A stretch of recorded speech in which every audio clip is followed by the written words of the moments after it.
This is Don't Panic, episode number 325, recorded November 1st, 2021. Hello, everybody. Welcome to this episode of Don't Panic, the technology podcast on gadgets, the internet, and we couldn't do it without you. I am Sean Jennings, joined by two guys thrilled to now be celebrating National Pomegranate Month.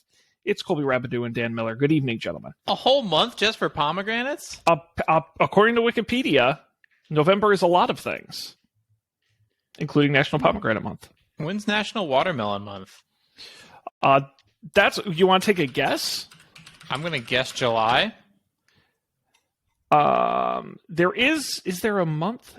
Yes. In 2008, the U.S. Senate passed a unanimous resolution designating the month of July as National Watermelon Month. So a pretty recent thing.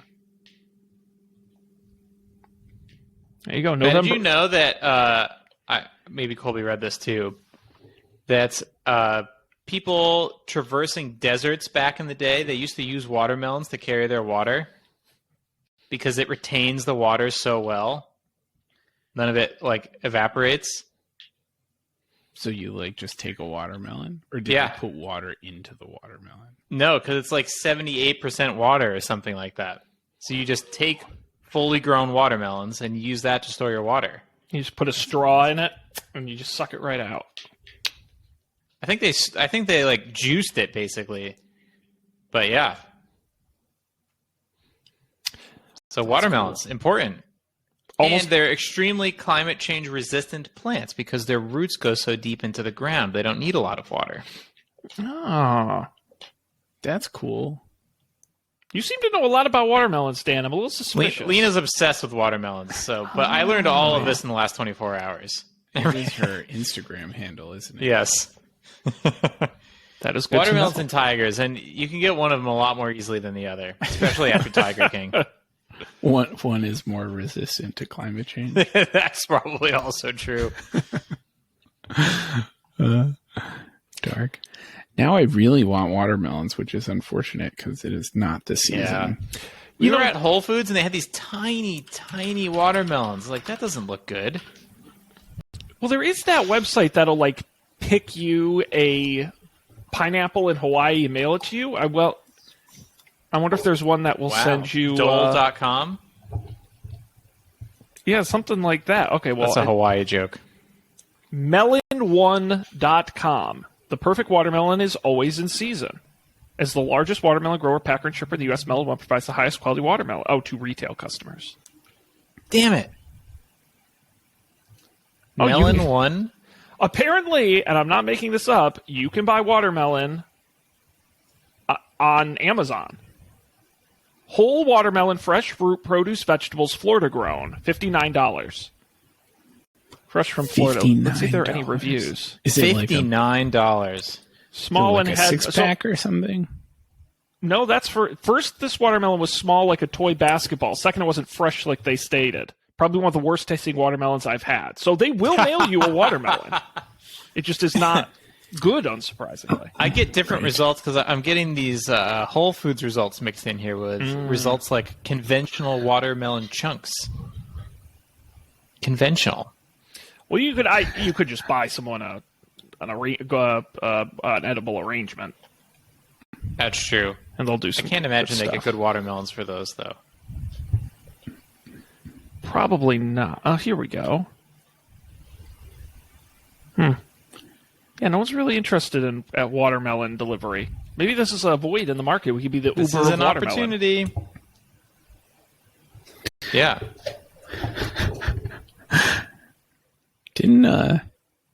Wasn't there one time when Joe put alcohol in a watermelon or something? Wasn't that a thing that happened? It's a thing you can absolutely do. Maybe that's your diversification play. Right. If you have watermelon delivery. Watermelon soju. Right. Watermelons after dark. Pre-boozed.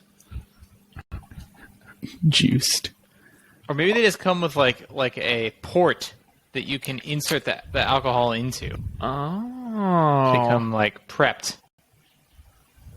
Right. I like that. You provide the booze. Make your own kit. That's cool. This is not helping my watermelon craving. Sorry. Just, are there any What are you gonna do? artificially flavored watermelon things you like? It's not really a common flavor. I like the Jolly Ranchers, the watermelon Jolly Ranchers. That's Sure. a thing, Oh, yeah. right? The pink ones. That's good. That's all I can think of right now, though. Maybe like a popsicle. I'm sure I would enjoy that. You know what? I like freeze pops better than popsicles. I feel like there was at least there was a pink freeze pop that I always imagined was watermelon flavored. Though really I think all freeze pops are just sugar flavored with food coloring. Well, it's like the old Fruit Loops thing where all Fruit Loops are exactly the same flavor, but people swear they can taste different flavors. Right. And like M&Ms. I did not know that. Yeah, they're all manufactured in the same facility and they're just dyed. So the flavor's the same. Wait, but they're just like sugary Cheerios with different colors? Yes. Oh, man. Yep. That's a disappointment. They lied to you. They're not the first, won't be the last. You know, that damn toucan. So what's new, guys? What's new, gentlemen? Did I have the new MacBook Pro at the last show? I don't think so. No, you had ordered it. Did it get delivered? It got delivered. It's right here. Oh my goodness! Show us your. I feel naughty. Show us your notch. Gross. Wow. Notch. You can't see the notch because it's dark mode. No, you Oh, can. we can see. Oh, you we can can see see it, it on yeah. camera. Yeah. It definitely does the thing. I already have way too many menu bar items. I need to figure something out. But it's amazing. I'm not exaggerating. I don't know. Maybe the Apple Watch was life-changing, but I think this is the most life-changing technology product I've had since a smartphone. For this one Wow. reason. Function keys. I don't. No. I don't know if you have this problem, Sean, but programmers have it all the time. Where you're thinking throughout the day as you're working on a computer, you're thinking, can I do this right now? Like, can I be on a video call with my boss while this thing is running in the background? Can I, encode this video and go to the team video meeting? Yes. And you used to have to be like, no, I got to do that on another computer, or I'll do it later, or I'll do it before I log off. Now you don't have to think about it. The answer is always yes. Yes, you can do it. Another example, I don't think I picked it on the show, but as part of our VR experiments, I tried this virtual desktop app called Immerse. Did I pick this on the show? Where you can We talked basically about it, at put least. screens in space in VR, and they can be of arbitrary resolution, and you can have as many of them as you want. Although really, it's as many as your computer can support. And on the 2019 16-inch MacBook Pro, it was tough to do more than 3. 3 it really started to slow down. It would give you this warning that's hey, you have your video memory's low and stuff. Here I went to 5, 6, no problem. Didn't even sweat. You can make them all Retina screens, doesn't matter. It's amazing. Yeah. I mean, I know the Max is obviously faster than the classic M1 I have, but I felt the same way when I got it. I think it's apt to compare to the smartphone because the iPhone was really the first device I ever owned where it never crashed or it never loaded. Stuff just happened when you wanted it to happen. And it's subtle and you don't always notice it. But on the M1, it's it comes right back from sleep. Everything opens fine. Stuff just... I haven't had a single program crash or give me an error. I haven't had a single time where I've had to wait for an unusually long... And as a Windows user, I'm super used to that. So it's very subtle in how good it is. And the monitors, switching monitors is a thing I used to do all the time when I was in an office, and now I only do sometimes. It was always slow and error prone. You're like, oh, God, what's going to happen when I unplug it? What's going to happen when I plug it in? How long is the screen going to stay black for? Is it going to kernel panic? Which, that's probably... I've had more kernel panics from unplugging and plugging in a dock than anything else. Yes. And now it's just 1 in 10 times you unplug. You unplug it. Yeah. And now it's just instant. and it never has a problem. Nice. Do you clamshell mode ever? I Do you do don't, that? because I only have one monitor, and I like having the option to have another monitor.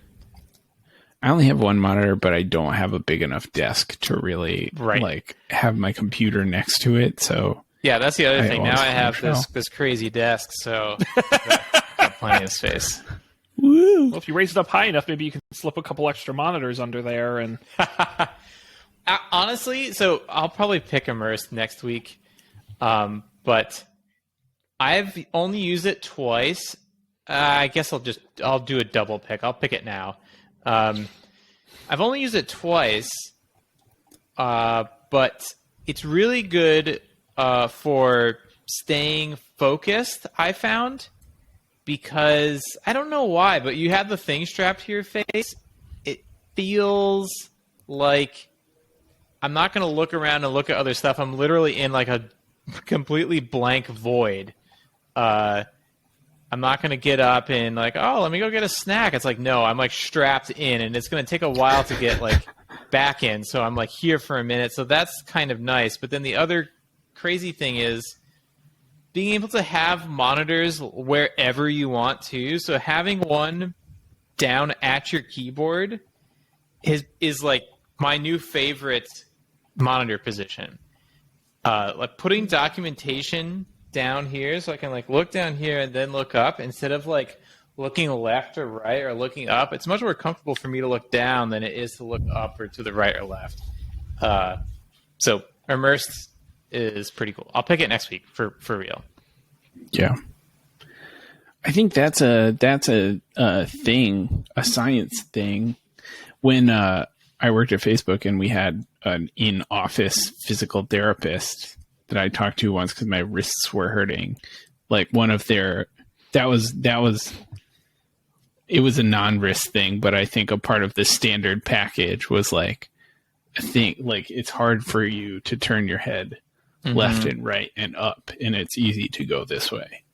So like if you're arranging monitors and like windows and stuff, like the stuff you're spending the most time on, you should put like this way, and then other stuff you can have on the left and right. It's crazy. yeah, I'm starting to think the human body wasn't made to sit at a desk and stare at monitors for 8+ hours a day. Well, I feel like the funny thing is it wasn't made for anything. It just kind of happened. My eyes were made for farming grains, not for doing They computing. weren't even made for that. No. They were made for spotting approaching predators. And now They're I very good at that. And now I can't see anything. And now my ophthalmologist says I have the eyes of an 80-year-old.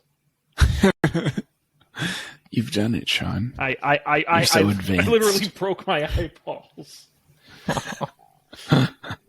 So maybe I need some watermelons for my eyes. They're too dry. Why did they use cucumbers in spas? Why don't they use watermelons? Just whole half a watermelon. You can make like those sleep masks, those like crescent moon shaped sleep masks. You could just do that with a watermelon. I'd like to imagine Exactly. they keep that for the very rude customer who's like, all right, and now we'll put some fresh fruit in your face. Tunk! They just like slam a watermelon on their face. Oh, how relaxing. I bet it'd be nice if you carved like an ergonomic shape out of it, like a face-shaped cutout in the watermelon. That's like a Kickstarter that doesn't exist yet, like a little plastic device that you scoop into a watermelon and it makes a face shape.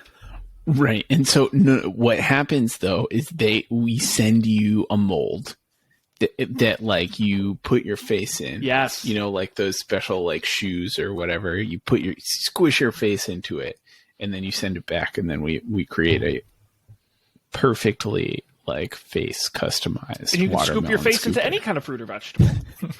Right. Yeah. Maybe a whole tub of ice cream. Wouldn't you love How about that? You know how you can grow fruits and vegetables in different shapes by constraining their containers? Yes. What That's about amazing. a service that'll grow you fruits and vegetables in the shape of your face? It's like Chia Pet 2.0. I love it. You have a little you growing there. Right. I bet you could do it with those heads of lettuce that they grow like out completely free of soil. Yes. Wow, we're really on it tonight. This is great. On the ball. Speaking of VR, I had my first experience doing like a VR. I don't want to say party, but bringing out the VR thing at a social engagement with multiple people, and it was a huge hit. And it is surprisingly fun to be able to watch someone moving around in the physical meat space in front of you, and then have on the TV what they're seeing. That was a blast. Yeah, the TV thing is cool. And yeah, I guess I was close to full battery when I did it. I was casting the Oculus to the iPhone and then AirPlaying the iPhone to an Apple TV. And we did this for an hour and a half, I think, and my phone was at 80% battery afterwards. I was like, wow, that's way better than I thought it was going to be. Batteries, man. Is 2021 the year of the battery? Maybe. It is a good We question. finally have enough battery life? I can't imagine how great the battery life is on your new laptop. Oh, yeah. I went to New York last Thursday. I had a coffee meeting where I didn't use it that much, but I demoed the app, and then I worked from like noon until 6, and I think I left with 30% battery life. I used it on both the train there and back, and I think it ended up with about 30% battery life. Yeah, it's good. It's That's You don't have to think about it anymore. No more thinking. You just do. That should be their campaign ad. Don't think about it. Just do it. The Nike might sue them, but Well, they used to think differently, right? Now they just do differently. just do it.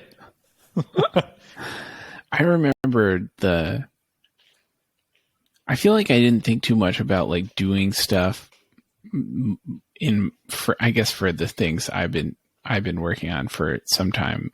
Like you could do stuff and be on a video call, but you couldn't do stuff and still like have your battery not die. Mm-hmm. Like you can't have Xcode open and expect your battery to like survive. That's Right. just not possible. Right. Which was terrible. I was always, so now I only use Windows at work. I have a Windows laptop, and that thing gets incredible battery life. Like it'll go like 2 full working days on it, but because it's got a little shitty processor in it and it barely does anything. What I'm impressed by is when you get good battery life and you're doing some powerful stuff. Like I don't do any like photo or video editing. I literally just use it for like email and web surfing, and it'll last forever, but it also runs like trash. Right. Yeah, that's the from the presentation where they showed like, look, the M1 Max is almost as good as the best NVIDIA processor, but you can use it for 8 hours on a charge instead of just 90 minutes. Oh man. Computers. Yeah, so the 16-inch MacBook Pro was also my gaming computer for when I was away traveling earlier this year, not playing anything crazy. But even not playing anything crazy, a 20-year-old game, the battery wouldn't last more than 2 hours. Yep. Well, what you said it was 20 years old. What, Sim City? Super Smash Brothers. But Oh, okay. All right. I should have known. Yeah, that's the one thing I haven't really done on my machine is get Steam running and try and throw some powerful stuff at it. I'll have to try it one of these days. I did something video calls. Like when you are on a video call, it uses the GPU. And I think that's what makes a big difference, because when you're on a video call, your CPU isn't doing it much at all, which is great. Well, if your GPU doesn't, because I think when you're on an old Apple laptop, and probably most Windows laptops, if you're on a video call, it's using the integrated graphics and it's not great. And that's why, it's using the CPU for some of it, and the quality's not great and it's stuttering. But with these, at least for me, I don't use the GPU for anything at work except video calls. But there are a lot of them. And it works great for that. And I can be on battery. It doesn't matter. You definitely look better on tonight's show. Your video is definitely in better Bad news. shape. I'm using the old Windows desktop still. Damn it! You held up the computer. I had to have known. Yeah, I these was things. gonna say. Wait, I mean, Smart. maybe the cables were super I think long. what the problem is Colby. No slight to Colby, but he does not look nearly as good as you do in terms of Oh, quality. Colby's I mean, making me look good by we were- comparison. we record locally, so it doesn't actually matter. But I was like, why is Dan so much crisper than Colby? Maybe it's this thing I was doing earlier that really makes me feel more three-dimensional. Oh, I love the new gimmick. You know, if we were like big on Twitch or something, it would definitely be like donate bits or whatever, and Dan's desk will go up and down. Like that would definitely be one of Maybe our even gimmicks. automatically. Yep. Right. Yep.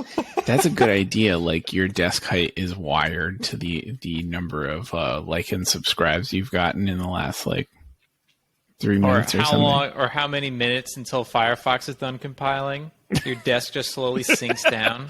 Yeah, can we hook that up to IFT and get some recipes going? I think that would be. Think of all the wacky triggers we could set up for that. I like it. That's a good Hack Week project. It's a good idea. I would love to. It's the temperature outside, so when it's up really high, it's hot. When it's low, it's really cold. Yes. You'd have to get like a truck backing up sound for it though, for safety reasons, like OSHA compliance. One of those like flashing siren lights on the wall, so it warns you before it starts moving. Adjustment incoming. I like that. It sounds pretty good to me. Excellent. Well, do you guys want to keep bantering, or you want to move on to the week's news? Let's do it. Unless Colby's got a banter. No, banter free. All right. Well, we have got some tech news here. Some of it's even good. So, guys, is there any particular story you would like to start with here in the rundown? I think the Zillow one sounds funny. Yes! Don't you love it when big corporations screw up? I know I do. We had fun with Facebook last week. This week it's Zillow. We're going to have fun with Facebook again this week. we sure are. I should actually see how much my house is worth on here. Anyway, Zillow, the real estate tracking company, recently offered a service called Zillow Offers, where basically you would put in your address and it would give you a price of your house. And Zillow would just buy your house in cash. It's kind of wild. The idea being is that they spent like well over $1 billion acquiring all of these homes, 7,000 of them, with the idea that Zillow would buy them, put in minor repairs or remodels, and then essentially You house say well flipping. over $1 million? It'd have to be way more than that for 7,000 homes, I right? meant to say well over $1 billion. Okay, all right. My apologies. But it's 7,000 homes is the number that's been floating around. But the issue is they bought them when the market was red hot over the summer, competing with other online-only purchasers, raising prices incredibly high. And then when the market softened this fall, they're essentially stuck with houses that it's going to be too inconvenient or expensive for them to fix and flip. And so the company told investors they're going to stop buying houses, and that they actually are selling a good number of them at a loss instead of a profit just to get rid of them. Now they're looking to offload about 7,000 of them to institutional investors, Wall Street firms, to the tune of $2.8 billion. There are Wall Street firms buying houses. Oh, yeah. Yeah, investors make up about 20% of the home buying market in 2020. Zillow says that it and its competitors have made up around 1% of the market, but that's still a pretty big chunk and growing. That's a lot for 7,000 houses. 2.8 billion. Yeah, well, they weren't buying cheap houses, and they were doing it in cities and things like that, where they were taking a $300,000 house and bidding it up to a $350,000 house, and still trying to make money on it. Right. And if you think about it, institutional investors, I'm sure, make up the majority of real estate activity if you count mortgages. Nope. Yeah. Absolutely. Right. Houses. What a racket. And then you got the people who buy apartment buildings. Yep. Yeah, no, Zillow says, well, they said this earlier before, they said this during the summer, so before the market softened, but they expected their the homes division to bring in around $1.5 billion in revenue in the next quarter, in essentially flipping these houses. Zillow's gross profit per home sold was about $34,000 in the second quarter. So imagine doing 5,000 of those a month. That's And not bad. this is for, they didn't do anything. They just like bought the house and resold it. No, they don't specifically break out how many houses they like had to do work on, but they claim that there are houses they do minor work on. Gotcha. You know, and I think it would make sense, right? This is essentially what home flippers do. I mean, there's a company in my area they just buy houses and flip them, but because they're all in the same geographic area, they just have a plumber who just does all their houses and electric. So I'm sure Zillow could do the same thing, where they just hire a crew and you're Right. like, no, you just work with me. He says its house repairs average around $10,000. Interesting. So weird. Such a weird thing. Well, Oh, Zillow. yeah. I'm guessing Zillow doesn't need anyone to bail them out, though. Definitely not. No, and it's frankly, I would rather them do this than buy houses and then like rent them out or something where they still own them and there aren't any That'd owners. be weird. I mean, theoretically, Right. because they say they make about 4 to 5% on each purchase, and I guess that's not a crazy. Like they did improve the house somewhat. I mean, I'm trying to be glass half full. I mean, I guess it's bad that giant companies are buying American homes, but at least they're doing it to kind of improve them. It just sucks that they drive up prices for everybody. Right. Right, an improved home is a more expensive home. That's Well, they already buy them at top dollar. So, you know, a house that realistically was worth $200,000, Zillow bought for $275 because they outbid a bunch of other digital companies, and even with some improvements, it's still not a $300,000 house, you know. right. Ah, But it's crazy. But I bought a car and then returned it completely online. So it's, you know, it is weird to wait, think. you there's- returned it? Yeah, that's not the car I kept. Did we not talk about this on the show? No. I mean, I think we did We talk talked about you buying going. a car online. Your car got it got hit in the street, Yes. parked, and Yes. then you got like more than you paid for it, or almost as much as you paid for it Yes. from the insurance company, and then you bought a car online because there were no cars to have locally. That's what I remember leaving the story off. Yes. So I ordered a Carvana car. It came, it got delivered. There was something not right with it. The engine was very weird when I drove it, and the car just didn't feel right. And they have a 7-day money back return policy. So I called them. They came, they took the car and gave me all my money back. So I went and bought a different one. From Carvana? No, from a new car from an actual dealer, not a used one. Wow. Okay. See, there's my bad boy. Oh, yeah. Yep. Which actually was frankly far less convenient. I'd like, the only thing I don't like about Carvana is the fact that you don't drive the car. So while they were great and they never questioned me about returning it and they gave me all my money back quickly and they came and got it, like the process was very easy. It was just a hassle because it took several weeks of not having a car and then being there when they came and all this kind of stuff. Right. It's the problem you have with buying clothes online too. It's like you're never going to get over the fact that you cannot try it before you buy it. And so while I liked the concept and they were very good, I would recommend them, but you got to be prepared to keep what they send you Yeah. Yeah, that makes sense. or be without a car. And no, the dealer sucked. It was a nightmare because they screwed up the car and it took like a week and a How half. did they screw it up?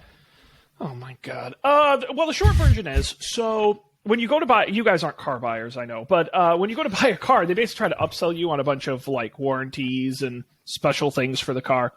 Well, they decided to put on a premium finish spray coating before I even bought the car, so I wouldn't have a choice. I would have to pay them for it, which is kind of underhanded, but whatever. I mean, that's their prerogative to do so. I knew that when I offered to buy the car. Whatever, I'll pay for it.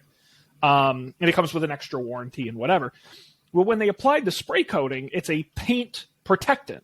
So which part of the car do you spray? The front? Painted part. The painted part. Thank you, Oh. Colby. Colby knows cars. It's a paint protectant. You spray the paint. You're supposed to tape off the rest of the vehicle. No, they just took it like a freaking garden hose and just the windows, the plastic.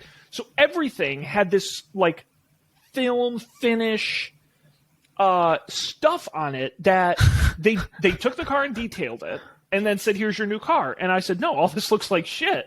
It's terrible. I can show you some pictures. It looked awful. So I said, okay, we apologize. You're right. We'll go take it and get it detailed. They brought it back.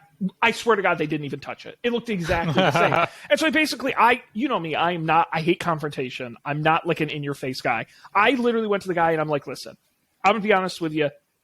Don't screw with me.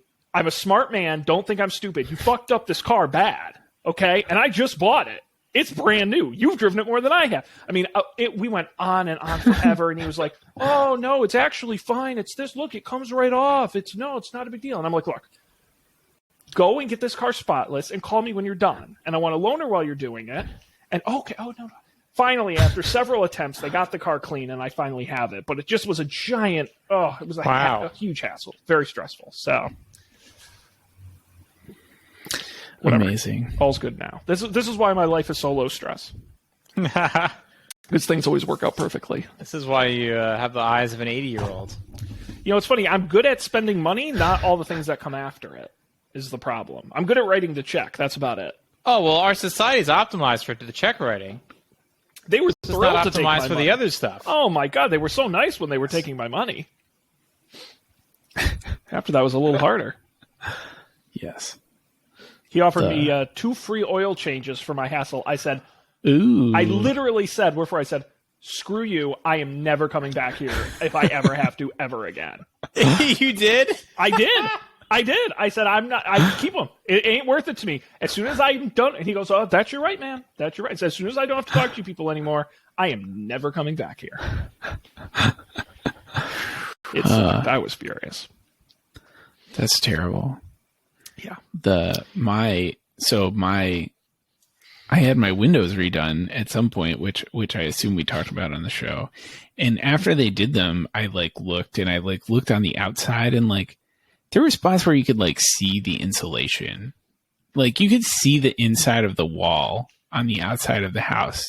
And I asked the guy, I was like, did these need to be caulked or something? He was like, no, they caulked them from the inside. I was like, okay. And then last week we had a nor'easter, which is I'm on that side of the building at the top. So, there's you could see the streaks of water on the plaster. Oh, yeah. Inside. So I sent him a picture and I was like, should have cocked it. Yeah. You want to have someone come caulk the windows now?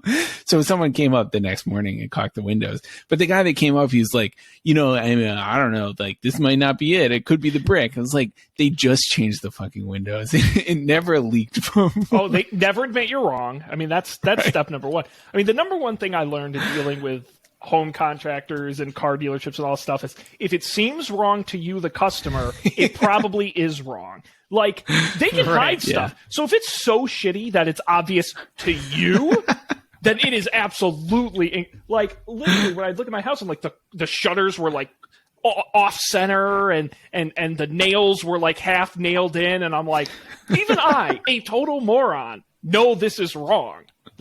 That's when you know you've got something. Yeah. Yeah. I still have to get them to come back to do my bathroom. I just have a replacement window sitting in my bedroom. Literally the only reason, technically my house is still not done with the windows because a couple of them were damaged, so I'm waiting on replacements. Literally the only reason they haven't left is because I haven't given them all their money yet. It's because I'm still holding on to their money until they finish. And that's the only reason they still talk to me. Yeah. Yeah. I probably should have done that. So no, I'll pay you when you finish. It's all the little things you learn, and that's the one thing that keeps them active is getting their money. Right. I'm sure, like, my job is not a big job either, so I'm sure it is incredibly low on the list of priorities. But what are you going to do? I'm pretty sure the windows aren't leaking anymore, but we'll see. Well, the good news is, Colby, it won't matter soon because you won't be living in your home. You'll be living in the metaverse. And there, Right. windows Thank don't God. leak because they're not real.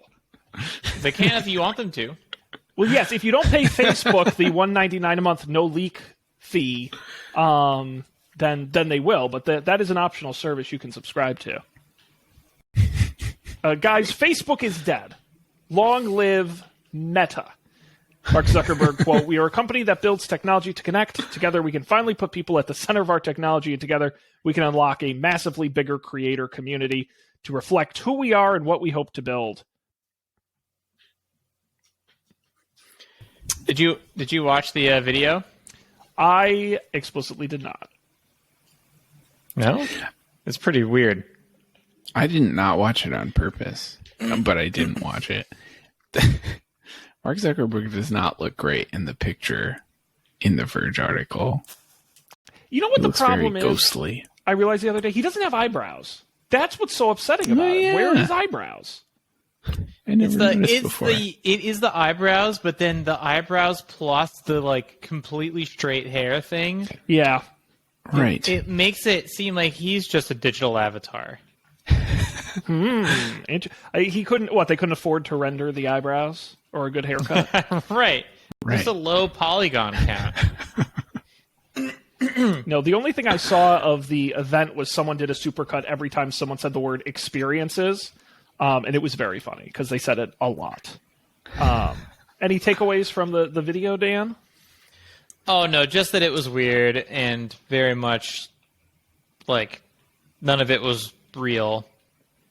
Right, they weren't showing off any working code. Maybe they did once for one of their apps. But I think it's a silly name, and like Alphabet, they're always going to be called Facebook. So I don't think that was a worthwhile endeavor. But Right. having now used the Oculus for a while and done a couple different things with it, I'm sold on the idea of things like what they showed being really cool.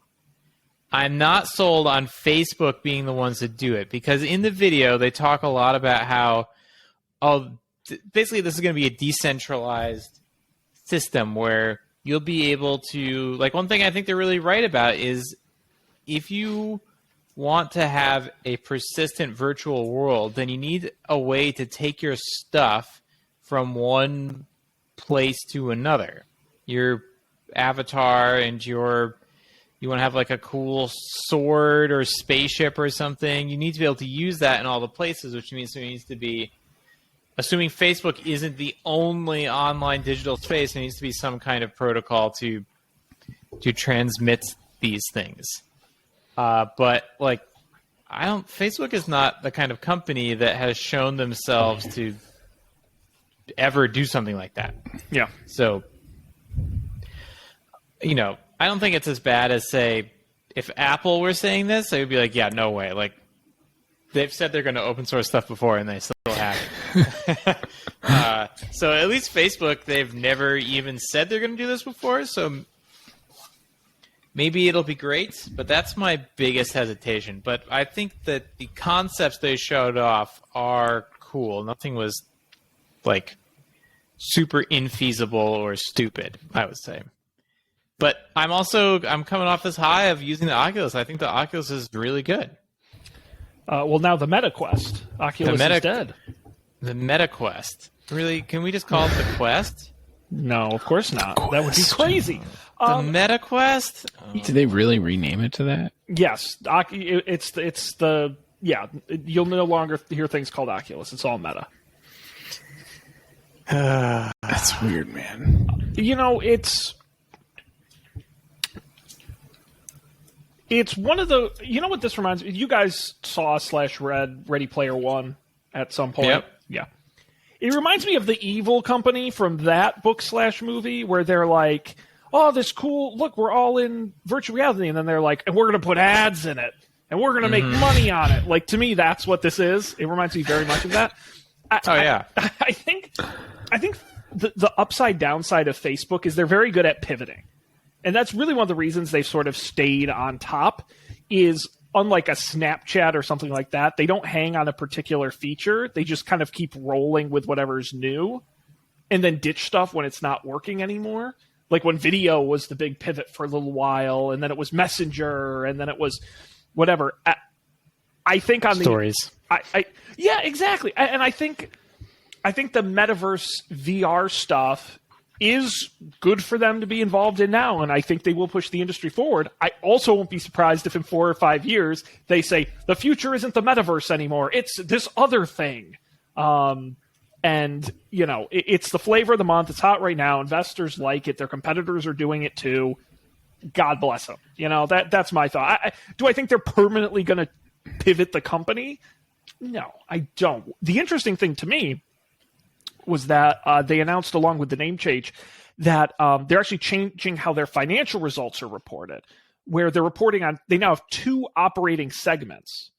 One is what they call Family of Apps, which is Facebook, WhatsApp, Instagram, and the other is Reality Labs.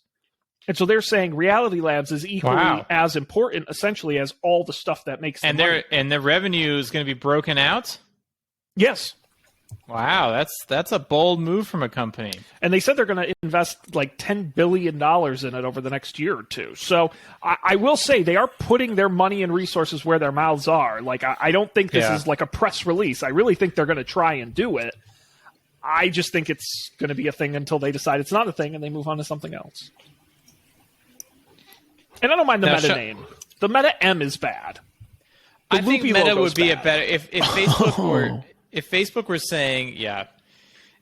were saying, we are going to make a new subdivision called Meta and it's going to do all these things, then I think Meta's a great name. I think Meta's a great name for a virtual reality company. But I do think it's interesting as an umbrella corporation name, more so than Alphabet. Although I guess Alphabet's everything A to Z. But Meta is sort of like the metaverse of Facebook companies. Like, I do kind of think there is something slightly clever about it. Like, I'll give them credit. Like, it could have been a lot worse. And it is short and memorable, which you always like a name. But yeah, the swoopy M is probably the most generic thing I've ever seen in my entire life. Yeah. It looks exactly like a flattened out Airbnb logo. It's every startup you've ever seen has that logo. Yeah. Right. I didn't even realize it was an M. I thought it was just like a melted ice cream cone. Yeah, it's like a Rorschach test here. What do you think it is? That's wonderful. That sort of makes sense, but boy, that doesn't look like an M at all. It's dumb. No. It's dumb. Nope. We will have to see how that is played out in practice. But I'm excited. They did tease their super fancy headset that's coming later next year. And Apple is supposed to supposedly release their long-awaited headset at some point next year. So 2022 could be a very interesting year for this.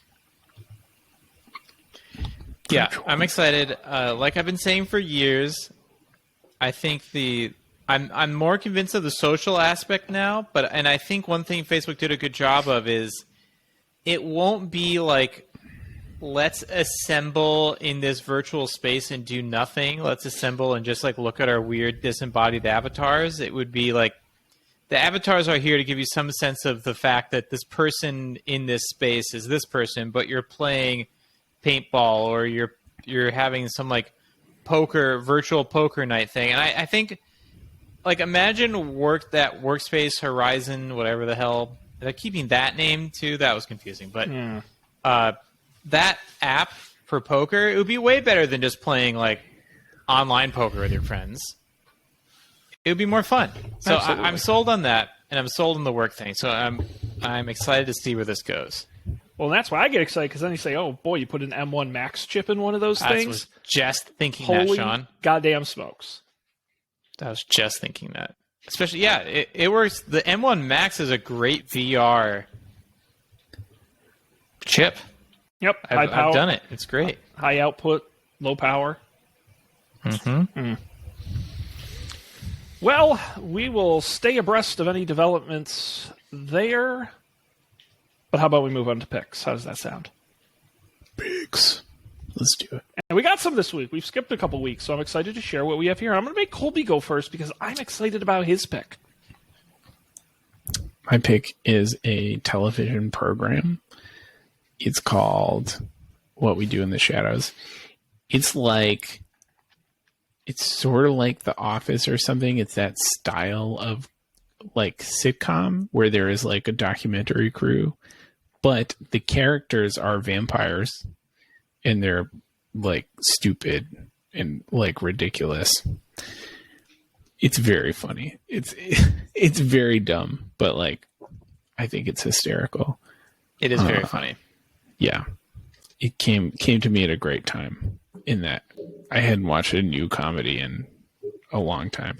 Or rather, I hadn't watched a comedy that had been made in the last, I don't know, 5 years. I don't know. But I think this is still in progress, or at least there are 3 seasons of it. I don't know if it's still coming out. Yeah, they just did the finale of season 3 like last week or 2 weeks ago, but it's already been renewed for another season. So nice. Yeah. I agree. I am a huge fan. It is very funny.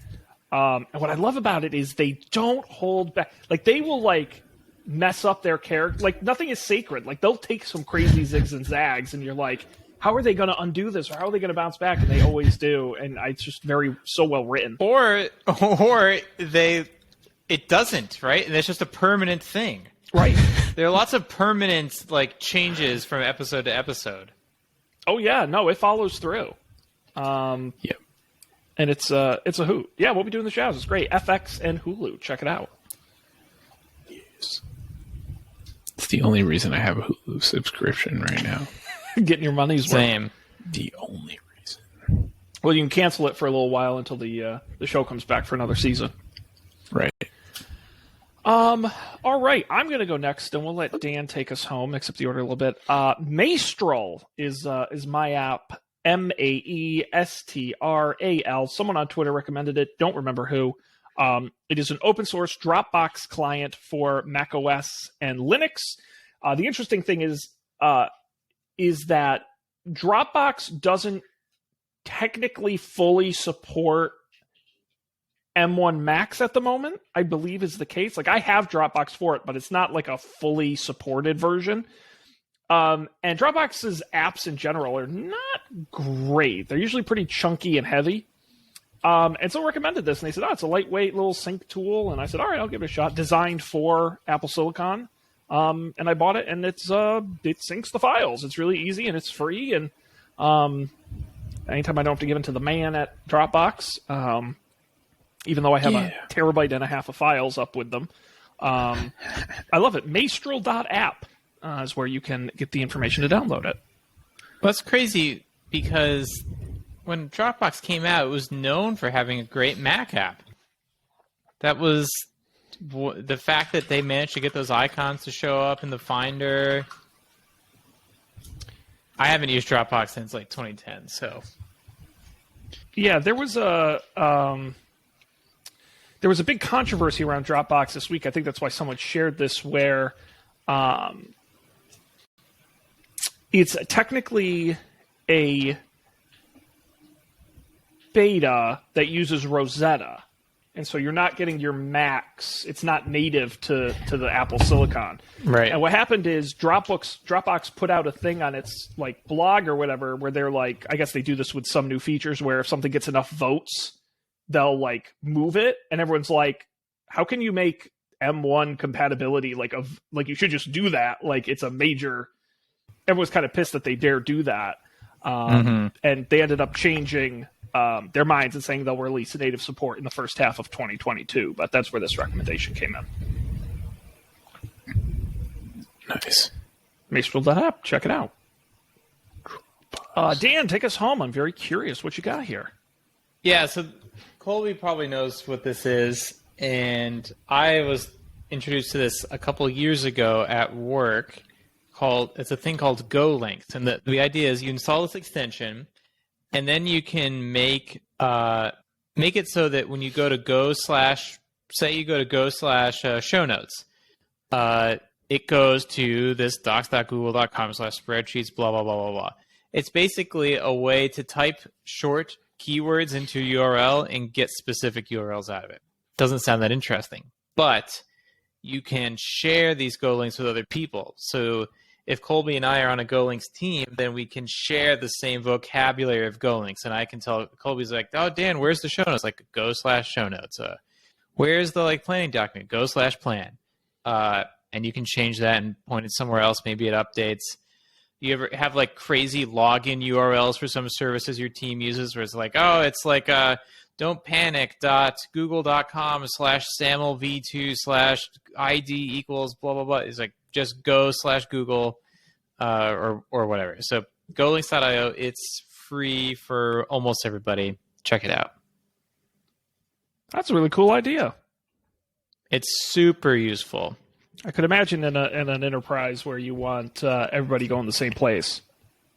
Yeah, especially in meetings when someone's like, "Can someone share the doc?" It's it's at go/marketing. Yeah, that's cool. Nice. The first time I saw this was maybe it wasn't the first time it wasn't the first time I saw it, but one very funny use I saw for these was at Google in the bathroom. They had code testing tips on the inside of the stall door. Yes. So you would look and you'd be like, oh, did you know, blah, blah, blah. This is how you write a good software test. For more tips, go to go/bathroom testing or something. That's pretty funny. I'm not quite sure if that's creepy or helpful. Welcome to Google. Why can't it be both? Golinks.io is the website. Check it out. Very cool, guys. Excellent. Anything else you'd like to discuss or share this evening? I'm good. No. These guys are all set, so we shall be all set. Make sure you visit our website, don'tpanic.io. All the links to those picks will be there, as well as the audio and video of the episode. And, of course, you can subscribe wherever you get podcasts. Just search Don't Panic. And make sure you subscribe to get the freshest episodes in your podcast inbox. You can, of course, get in touch with us, don'tpanicshow@gmail.com, or hit us up on Twitter at Don't Panic Show. But that's going to do it here, guys. We're going to wrap it up. On behalf of Colby and Dan, I'm Sean. We appreciate you being here as always. We'll see you next time for another great episode of Don't Panic.